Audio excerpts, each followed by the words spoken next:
So, excellent. Thanks. One more hand for AJ Schrader. All right, coming up next is Bazz. So, big hand for Bazz, idiot boxer, another friend of the idiot box.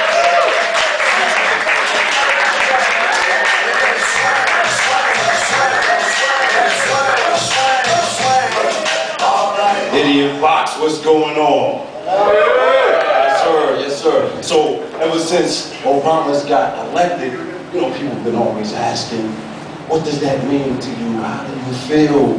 What does that make you think? You know, a friend of mine named Tony asked me that, so I told him, Tony, I feel like I still have to get up and go to work in the morning. Tony thought I was being sarcastic, unappreciative, you know what I'm saying? So he starts running me through a history of the black man in this country. And it was kind of getting to me because he was telling me about all the struggles. And I had to stop and think. I said, Tony, you white. So I really understood what he was doing. I was like, okay, I had to man up. He was testing my blackness. You know, I've been a black man for a long time. So I told him, I said, Tony, every white person is not racist. And every black person is not prejudiced towards white people. It's normally the ones who don't get their way or have bad credit. You know what I mean? So I had one of those, so I felt like I had to keep it going. You know what I mean? I said, another thing about racism is that it's not going to go anywhere anytime soon because all of us are different. And differences make people uncomfortable. And when people are uncomfortable, they start to do and say things stupid. Right. We say, and it comes off as if they're racist. So I told him, I said, when you have a white person around a bunch of black people, for some reason he wants to start talking about rap music. So I told him, you know, T.I. is hot, right? T.I. is cool, but I like the Charlie Daniels band.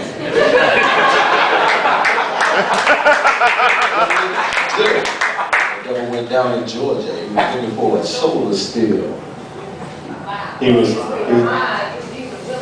did. And he came across a young man that was sewing on a fiddle and playing it hot.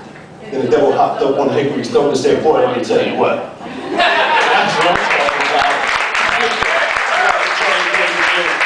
But I didn't get no response from him. He was like, you're not supposed to know that. You know what I'm saying? And then black people, when we get around a lot of white people, you know, we're uncomfortable. For some reason, we adopt like an immaculate vocabulary. Not saying that, you know, we don't have immaculate vocabularies, you know, we do.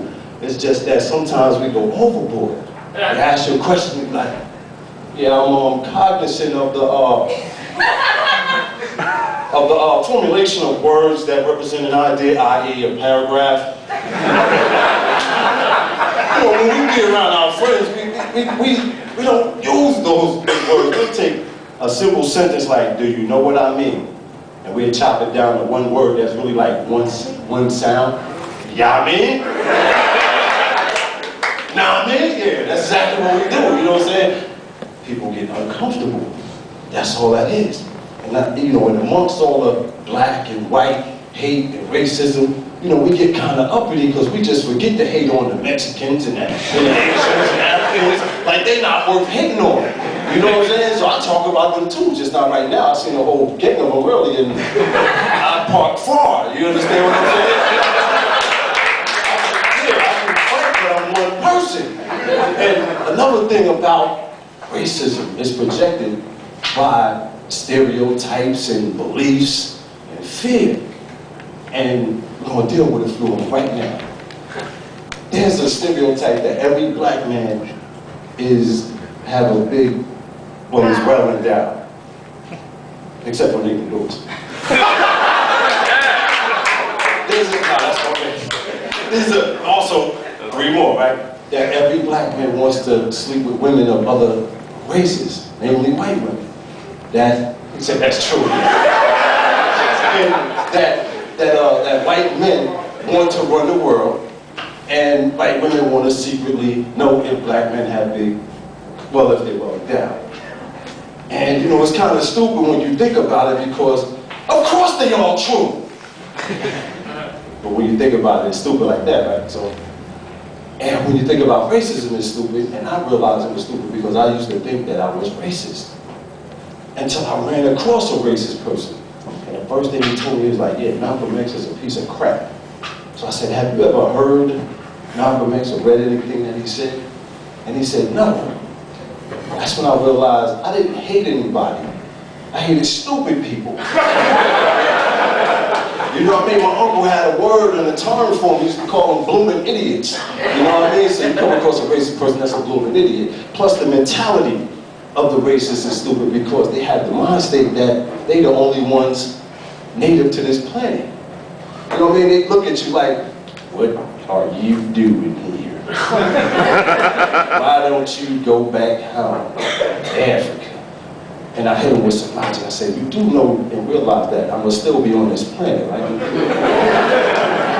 And they said, I hadn't thought about it. So, check the ignorance at the door, the idiot box on the Bazz. That's my time. Peace.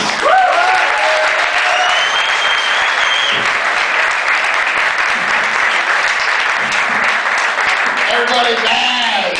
Simply Bazz. All right, coming up next after Jan Mobley is Chris Fox. All right, so put your hands together for Jan.